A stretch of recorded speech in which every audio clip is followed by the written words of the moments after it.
Microsoft এক্সেলের খুব ছোট্ট একটি টিপস নিয়ে আজকে কথা বলবো।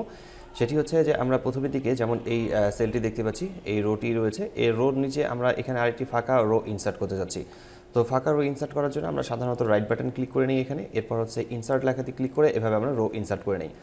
তো এভাবে যদি প্রত্যেকটা জায়গায় যদি রো ইনসার্ট করতে চাই তাহলে অনেক সময় লাগবে, এবং হচ্ছে এভাবে যদি নিচের দিকে ডেটা শিট অনেক বেশি লম্বা হয়ে যায় তো সেই ক্ষেত্রে সময় অনেক বেশি লাগার কথা। এই জন্য আমরা নর্মালি একটি কাজ করব, সেটি হচ্ছে যে আমি এই জায়গায় লিখছি সিরিয়াল, এবং হচ্ছে নিচের দিকে আমি এখানে 1 এবং হচ্ছে 2 লিখে আমি এটাকে অটোমেটিক করে নেব নিচের দিকে পর্যন্ত। এখান থেকে অটোমেটিক করে নেওয়ার পর এরপর হচ্ছে কন্ট্রোল সিতে কপি করে নেব এবং নিচের রোতে ক্লিক করে কন্ট্রোল চেপে ধরে ভি চাপ দেবো, নিচের এই রোটি পেস্ট হয়ে যাবে। এখন আমার কাজ হচ্ছে পুরো এই শিটটাকে সিলেক্ট করে নেওয়া, পুরো সিরিয়ালগুলোকে সিলেক্ট করে নেওয়া। এরপরে নর্মালি আমরা এখানে ক্লিক করে সিলেক্ট করতে পারি, আমরা এরপরে চলে যাব। এরপর আমরা এখান থেকে চলে আসবো শর্ট অ্যান্ড ফিল্টার্সে, এখানে ক্লিক করব শর্ট স্মলেস্ট টু লার্জেস্ট, এখানে ক্লিক করলে আমরা একটি অপশন পাবো। এরপর হচ্ছে এখান থেকে আমরা শর্ট লেখাতে ক্লিক করে নেব।